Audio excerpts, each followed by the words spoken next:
Bonjour à tous et bonne année 2019. Je vous souhaite tous les meilleurs vœux pour cette année qui commence. Comme vous le savez, je suis nouvellement affecté au Niger depuis octobre 2018 et donc j'ai pris 3 mois pour essayer de connaître le contexte du Niger dans lequel je me retrouve et voir comment développer un plan et une vision pour les 3 prochaines années.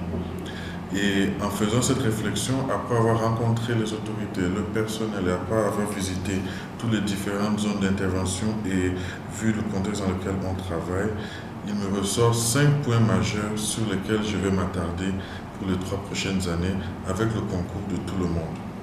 Pour commencer, il faut que Plan International Niger soit vraiment un leader dans le mouvement pour le bien-être et pour l'égalité des filles. Et ici, de quoi est-ce que je veux dire?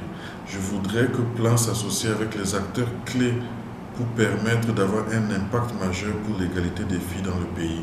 Je me dis que si on s'associe avec ces acteurs-là et si on met les fonds nécessaires, on aura plus de 200 000 filles qui seront dans une position de décider et pouvoir diriger déjà comme première phase pour les 6 prochains mois.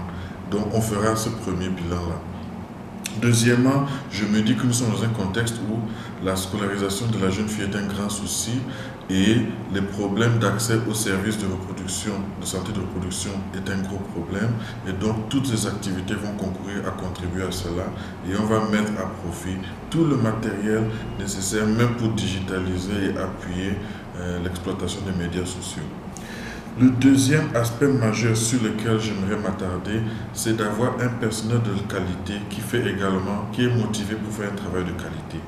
Nous avons du bon personnel, mais je crois qu'il faut toutes les conditions réunies pour qu'il soit motivé pour faire le nécessaire. Et il faut qu'on cherche aussi l'expertise nécessaire pour les différents rôles. Et c'est pour cela qu'on est en train de revoir notre façon de recruter pour innover et diversifier. On est en train aussi de revoir comment on va évaluer les performances et encadrer le personnel.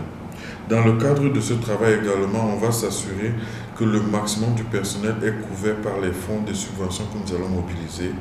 Et j'ai fixé des objectifs bien précis ici. Il faut que d'ici la fin de cette année fiscale en cours, qu'on n'ait pas plus de 50% du salaire des différents staffs sur le fonds du parrainage.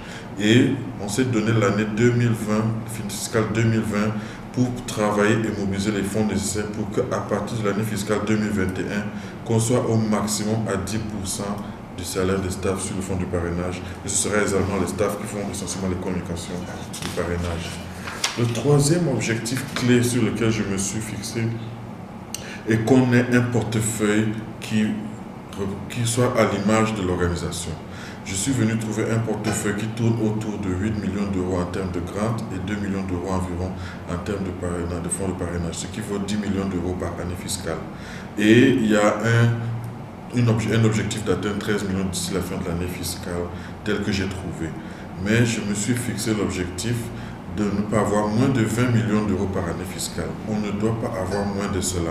On va atteindre ce barème et ne jamais aller en deçà. Et pour cela, on va essayer de cibler d'autres NO avec qui on va collaborer. Déjà, certains se sont engagés et on va aussi s'engager avec les différentes coopérations et les différentes agences des Nations Unies. On va obtenir cela d'ici peu avec le concours de tout le monde.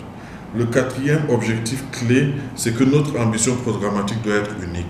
On doit faire en sorte que, tout en essayant de financer les différents projets que nous menons, on doit avoir à l'esprit que l'égalité pour les filles est l'objectif recherché.